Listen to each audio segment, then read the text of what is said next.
This is Dr. J. Hartley in St. Augustine, Florida. Welcome to our health and wellness class. And tonight we're going to have some special attention to gait and orthotics. A couple special things about our office. One, I graduated from the Palmer College of Chiropractic in Davenport, Iowa in 1992. So how many years is that? 31. Yeah, good job. And in 1995, I got a diploma in neurology. And then in 2015, I started focusing on scoliosis and got some advanced certifications in that, as well as a provider in what's called Scoli-Brace. We'll talk about that a little bit.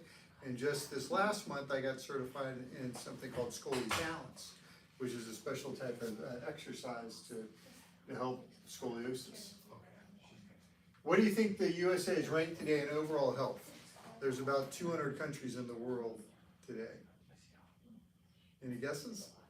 35. 157. Oh, your mom was much more, she was much more excited about our health than you were. 37, right? Would you agree we should be a lot higher than that? We should be number one, right? Don't you want to be a healthy country? I do, but I don't. Who's going to pay for this? We want a healthy country. It'd be much better. You want to be number one, right? Yeah, we want to be healthy. What do you think we're ranked in the world today in infant mortality?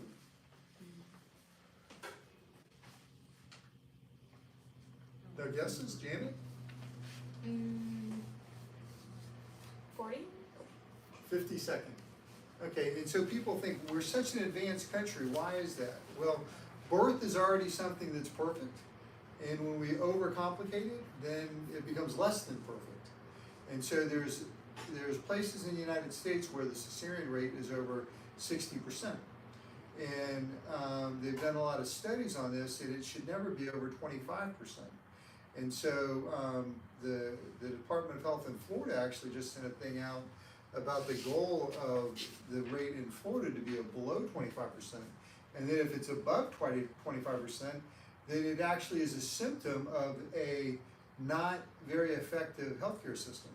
That the healthcare system is actually causing more problems than it's helping with. And it's really interesting.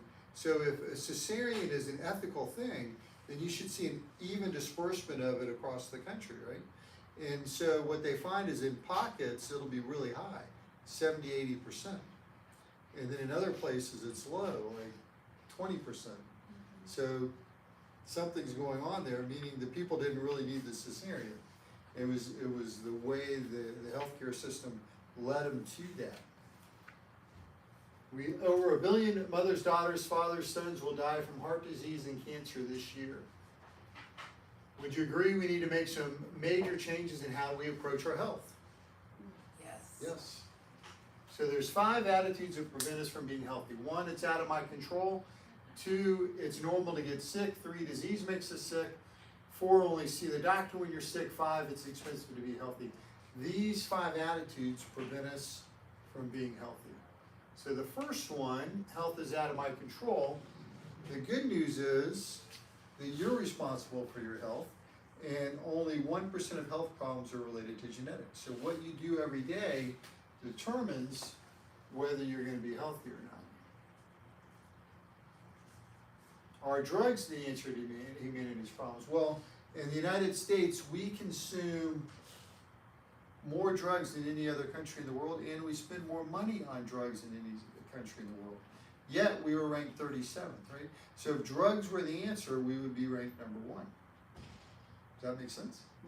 So if you get hit by a car and walking across the street and you happen to be in front of a hospital in the United States, that's the best place to be. We have very good emergency medicine, right? But as far as chronic diseases, we're not very good at that. And so we have many people die from medication of chronic diseases every year. Even aspirin kills 10,000 people a year. Prevention versus crisis. If you bought a car, drive it as hard as you can, never do any maintenance, never change the oil, eventually it'll blow up.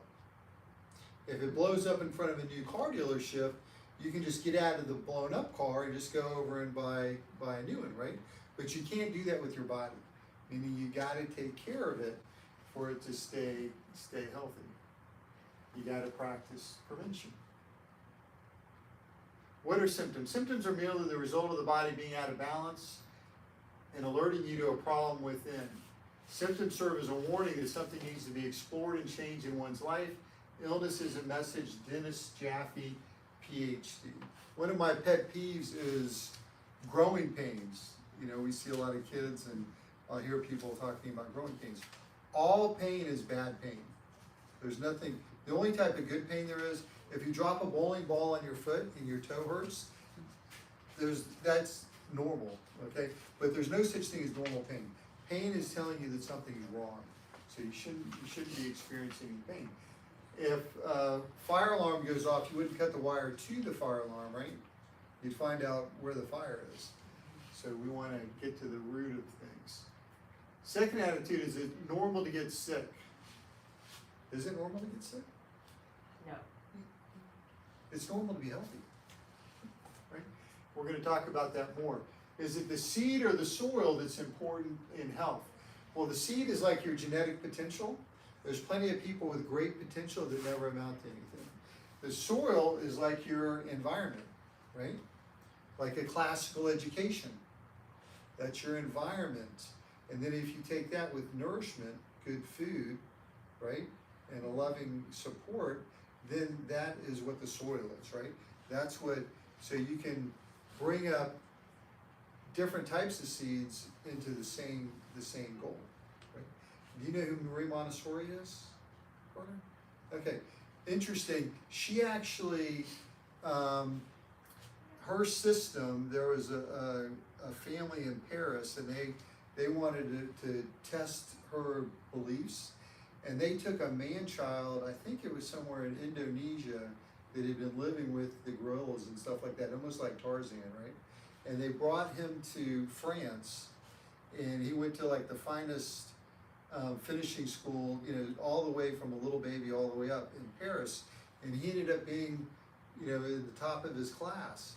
And that was the most extreme example of you can get that, you know, it was his environment. It wasn't his genetics that made that happen, meaning his parents weren't doctors or lawyers, right? They were just living in the jungle, and they took him out of there, educated him from the baby on up, and he ended up just like everybody else. So it was the soil or the environment. Third attitude, disease makes us sick. We see the word disease there that's hyphenated, right? So Hippocrates, the father of medicine, have you ever heard of him? No? I think you need to get a rebate from your school. So Hippocrates is the father of medicine, and he talked about health as being ease, and then with the hyphen, disease is moving away from health. So ease is when you're healthy, disease is when you're starting to move away from health, right? So let's say we have somebody and we take a video of them walking, and when they walk, we see their feet are like this, but they don't have any symptoms, right? That would be dis-ease, right? Then, if we take the hyphen out and it's disease, right? That's when, as they get older, we see changes in the bone. They start to have symptoms. It affects the spine higher up. So the next thing you know, they're like this because of that, the way that foot is, right? We spend billions of dollars a year studying disease and then virtually nothing on health. And it should be focused on health. Lack of harmony inside the body is disease. So if we focus on disease, we're going to get disease. If we focus on health, we're going to get health. So Sister Teresa was asked to speak at an anti-war rally, and what do you think she said? She said no. And everybody was up in arms. They're like, oh my gosh, I can't believe Sister Teresa won't speak at the anti-war rally. And then she was asked about it. She said, well, if you ask me to speak at a pro-peace rally, I will. She didn't want to focus on the negative, right? Do you know who Sister Teresa is? There's a picture of her in your school. Check it out, okay? I'm gonna quiz you about that. You're gonna have to tell me where the picture is. How life begins. 2 weeks after fertilization, the primitive streak is created, and this will become the central nervous system, the master system controlling every other cell, tissue, and organ in the body. So the central nervous system develops, everything grows off of that, and it becomes a baby. When the baby's in the womb, you're in this fetal position with the amniotic fluid. The two of those provide a cushion to protect the baby if the mom were to fall or get into an accident or something like that. When you're born, you want to maintain that fetal curve. So there's a famous book called Birth Without Violence, written by a French OBGYN named Frederick Labouré, and he talked about all the crazy things we do to babies right when they're born. And one of them is to lay them on their back on a metal table, because it takes out that curve, which will promote scoliosis. So we like the sling. You ever seen babies carried around with the sling? That's helping to promote that fetal curve, to give it time to babies to come out of that, because they've been in the mother for 9 months in that position. And they've shown that if you have a loss of this, you're more likely to get scoliosis. So you want to promote that kyphosis. And you'll see rib arching sometimes with this loss of curve. So it's a precursor to scoliosis. If they've done studies, if they just look at the side mid-back curve and the person doesn't have scoliosis, they can predict who gets a large scoliosis just from looking at that. When a baby's 3 to 6 months old, it does tummy time. It lifts the head up like this naturally, and it's developing the curve of the neck. So if you don't have a good curve of the neck, either you didn't do this enough, or there was some kind of trauma that caused you to lose that curve in the neck. And then in the lower back, when you're crawling, you develop the lumbar curve. So a lot of patients with scoliosis or learning disabilities, the parents will say they went straight from scooting to running. They missed those steps. And they'll even have therapy places now where they have adults crawling around on the ground to try to redevelop those pathways that were missed. Let me go back here. So there's a couple things we want to avoid, because you only want to do what the baby's ready to do. Okay, it's just like teaching. Like if you take a newborn and teach them too much, it's like overload. If you take somebody that can't do pre-algebra and you're trying to teach them physics, that's not going to be a good idea, right? You got to make sure they can do the stuff as they come along. So babies are the same way. So like if a baby has not set up yet on their own, you don't want to be sitting them up. So like parents will be constantly, look what my baby can do, and the baby falls over. They're not stable yet. They shouldn't be in that position yet. Same thing with standing. You shouldn't stand them up until they pull themselves up, and then you just look over and they're standing there. Then it's okay to stand up. You don't want to put them in a Johnny jumper, have them walking around with saucers and those kind of things, because it messes up their development. And they found especially the saucers are bad because they can't see their feet, and so they have all kind of spatial awareness issues, because they should be looking at their feet or see where they're going when they're stepping. Defense against germs. There's no magic bullet, instant gratification, or miracle cure against viruses or bacteria. There's only increased internal resistance from the hard work, nutrition, exercise, rest, positive mental attitude. The central nervous system controls the 5 systems of the human body: glandular, elimination, digestive, musculoskeletal, circulatory, and the elimination system. So the brain's sending these signals down through the spinal cord. Gray's Anatomy states the central nervous system controls and coordinates every other cell, tissue, and organ in the human body. So everything comes from above down, inside out, to the cells to keep them healthy. Your body's 98% new every year. Lisa, do you still have to get a haircut? Yes. Okay. Do you have to clip your fingernails? Yes. Pardon? Okay. Jenny? Yes. Okay. So your body's pushing out new cells. And the question is, are they as healthy as possible? So an unhealthy body, even though they're pushing out new cells, it can be degenerating. They might have cancer or degeneration.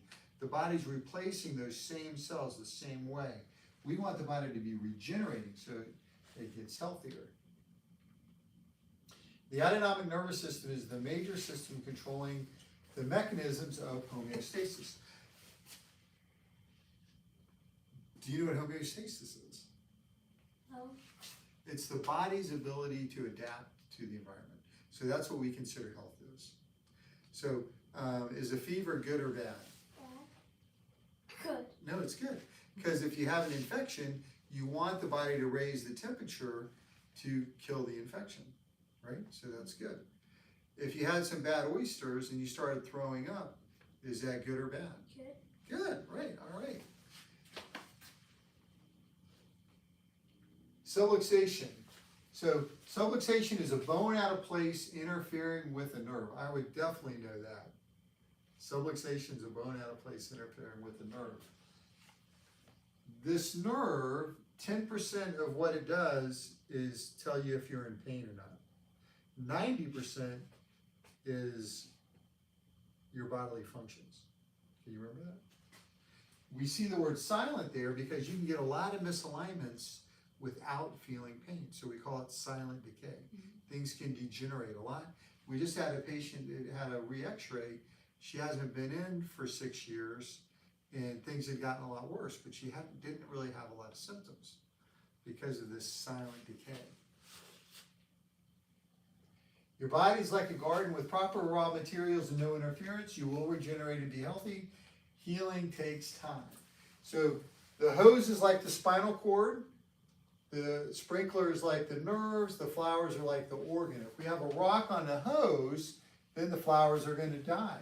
If we take the rock off the hose, then that's going to allow things to regenerate and heal. Subluxation is to sort the structure of the spine, reducing and eliminating curves, therefore altering the biomechanics of the spine. Research shows when this happens, you create a degenerative process that always goes to completion. So we already talked about the curves that the baby had, right? So when you have this curve, it provides strength, just like that curve in the bridge provides strength. If we don't have the curve, then it's going to make things weak and degenerate. Okay? Subluxation equals degeneration. This is a famous study that they did on cadavers called the Windsor autopsies. And they found that everybody had some pinched nerves. Wherever those pinched nerves went, those organs were diseased. The worse the degeneration of the spine, the worse the organ disease was. So it's important to get these areas adjusted to allow the body to regenerate and to heal. Why do you go to a chiropractor? To get adjusted, correcting and preventing subluxation. Subluxations are The bone's out of place interfering with the nerve. the bone out of place, interfering with the nerve. 10% are for pain, 90% control your bodily functions.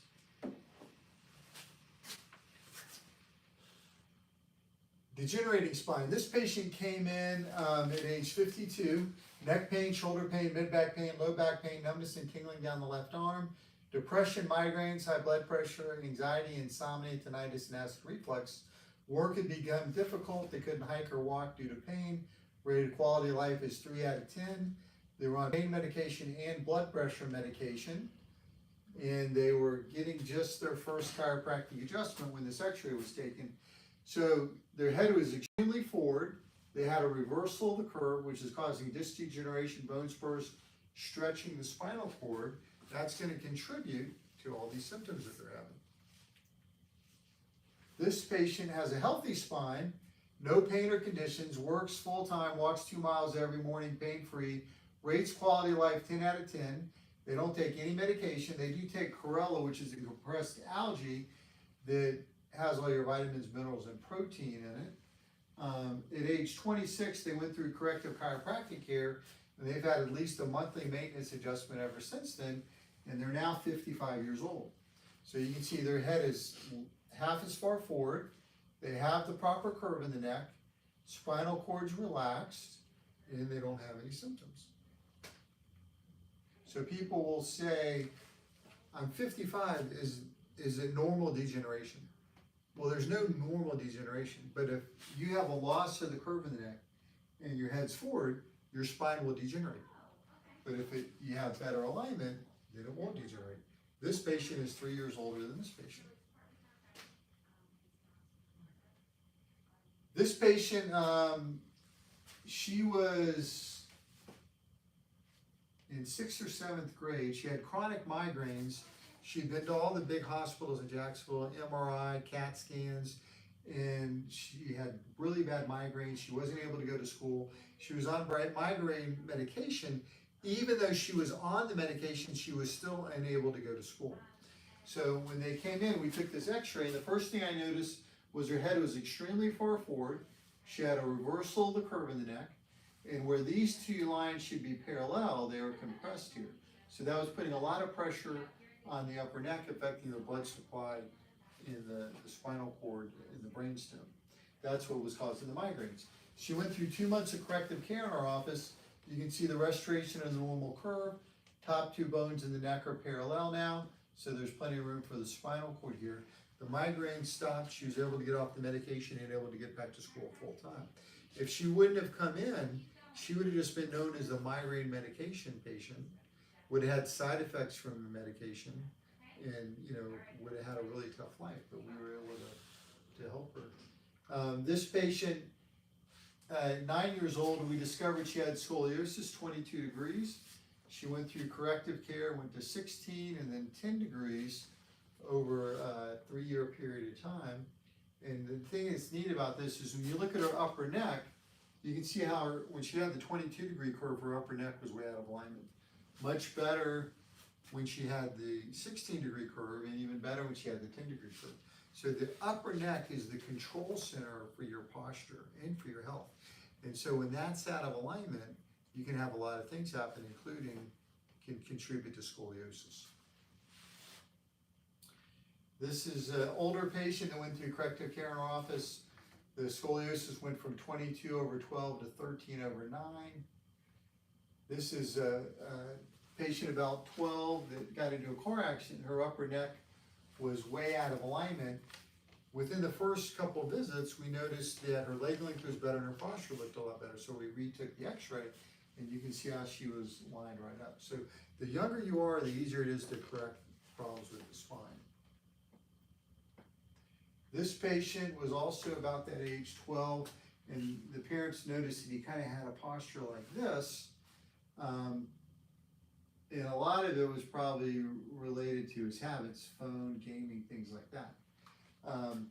And so when I was in chiropractic school, we would very rarely see this. And there would usually be something seriously wrong with the person, like a tumor if we did. But we're seeing it a lot more with habits of the way people are sitting and things like that. So they went through 2 months of corrective care, and you can see he's got the forward curve in there now, okay? So that helped him a lot. This was a daughter of a medical doctor up in South Carolina, came down for corrective care. This is her 6-month follow-up x-ray, and she went from like a 25-degree scoliosis to 9 degrees. And this is a local patient, I believe, from Palm Coast, and he also had about a 25-degree curve, went down to almost 0.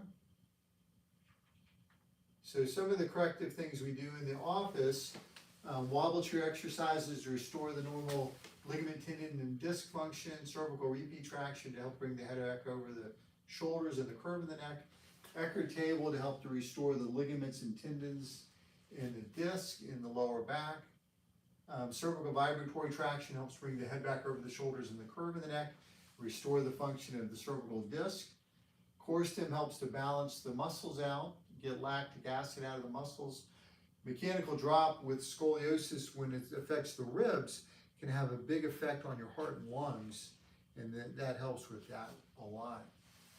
We do a very specific adjustment called the fix, and then kyphosis. This is redeveloping that primary curve that babies should have, but we work on it with scoliosis patients.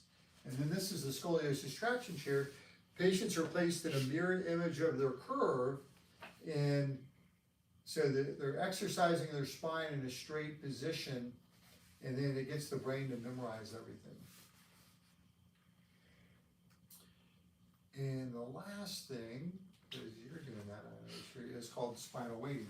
So spinal weighting, we're working on the righting reflex of the body. So your body has a natural reflex in the body that wants to have the alignment straight. And these exercises help us to encourage that. So if we put a weight here, initially your head falls forward, but then it comes back and puts it into the corrected position. Okay? So we use that to correct all kind of misalignments in the spine and scoliosis. Scoli brace is an overcorrective or supercorrective brace. So normal medical bracing is just kind of squeezing your spine to hope that it doesn't get worse. The Scoli brace is an overcorrective brace. So if you're like this, it's going to put you in this position. And then your body memorizes that better position. And to make it, we do a structural scan of the body. It creates a hologram. And then we take that information with the posture pictures and x-rays, send it to an engineer in Australia that designs the brace. And here it is. It Velcros in the front. Has air for ventilation. You can move in the direction of the correction, but you can't move in the direction that makes it worse. And this is an extreme correction of an adolescent. You can see she had a left translation. The brace brings her to the right. Out of the brace, she's now straight, and then when she stopped wearing the brace, she's holding the correction. So she went from 33 degrees to 11 to 6 degrees in that example. This is a picture of an adult in the brace. So he's got a severe curve, 64 degrees, and with the brace on, it goes down to 39 degrees. It's not a permanent correction, but it helps to prevent the curve from getting worse, makes him feel a lot better, keeps its flexibility of the spine. So we use this a lot with adults. With children, the bones are actually still developing. So if they haven't gone through puberty, the brace can actually reform the shape of the bones. With an adult, it can help their posture, their pain, reduce the curve from getting worse. In the adult, if it's lumbar degenerative scoliosis, then it's a lower cut brace. So many people may have a misalignment in their spine, and then all of a sudden it degenerates really quickly. It goes out of alignment, and it'll create adult degenerative scoliosis. And this is actually much more common than childhood scoliosis. 60% of adults have that kind of scoliosis. Less than 5% of kids have scoliosis.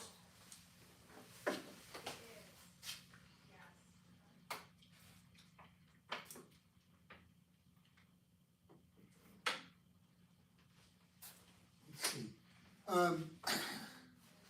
One of the things we want to do is avoid surgery. There's a lot of risk with surgery. You never know how you're going to come out of it. You could get an infection. So we want to do everything we can to avoid surgery. When the screws are in there, they can pull out. You can have an accident and a screw can break. We've had many scoliosis patients where they had the hardware removed, and so we want to avoid getting in that situation for sure. How does your spine get out of place in the begin with? One, overwhelming stress, trauma, and toxins, okay? When you look for a used car, it has a factory report, right? And that means it's been damaged, and you could never sell that car for what you could if it didn't have any damage.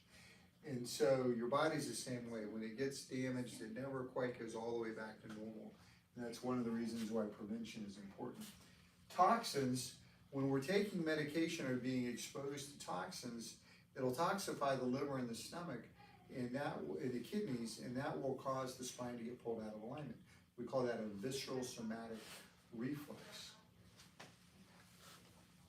The original subluxation, this is a picture taken from a video from the Department of Navy, and they're teaching doctors how to deliver. Does anybody notice anything in that picture? Yeah, they're tractioning the neck. These babies' bones are very tiny and can get out of alignment very easily. So when we look at, when somebody's an adult and they say, well, I never was in a car accident, right? Sometimes the original misalignment is coming from this, right? And then if things don't go well, then they use forceps, which even cause more trauma to the neck. The cause of all disease is your body's inability to regenerate. Balance equals health. When you're in balance physically, chemically, and emotionally, you will be healthy. Fourth attitude, only go to the doctor when you're sick, and you better have insurance. Better to go to the doctor when you're healthy, and then you won't need insurance. Fifth attitude, it costs money to stay healthy. True, however, it costs a lot more money to be sick. 50% of all bankruptcies are caused by medical bills. Prevention makes more sense. Take care of your incredible body. So the worst case scenario is you're out of work from an injury and you have accumulating medical bills. It's hard to recover from that. So we don't want to scare you with fear, but if that's in the back of your mind, why am I eating right? Why am I exercising? Why am I, doing these things? It's because you don't want to end up in that situation. In the state of Florida, we have an unusual car insurance law called no fault, and it's basically means when you get into an accident, it doesn't matter whose fault it is, it goes through your insurance, your PIP auto insurance. Now, when you get into an accident, you can have some unusual symptoms: nausea, dizziness, low back pain, sciatica, jaw trouble, difficulty concentrating, insomnia, ringing in the ears, changes in vision, lightheadedness. So somebody may get into an accident and they don't realize that these symptoms are related to the accident. In Florida, you have to go to the doctor within 2 weeks of the accident to be able to use your auto insurance to pay for your health care. So people may be wondering, like, I'm not concentrating right at work, I'm not getting as much done, and then they start, wow, I think it's related to the accident. Then they go to the doctor. By the time they get in, it's after 2 weeks, and then the insurance doesn't pay for the care. So it's important to get checked right away and make sure that the doctor puts in the notes that it's an emergency medical condition.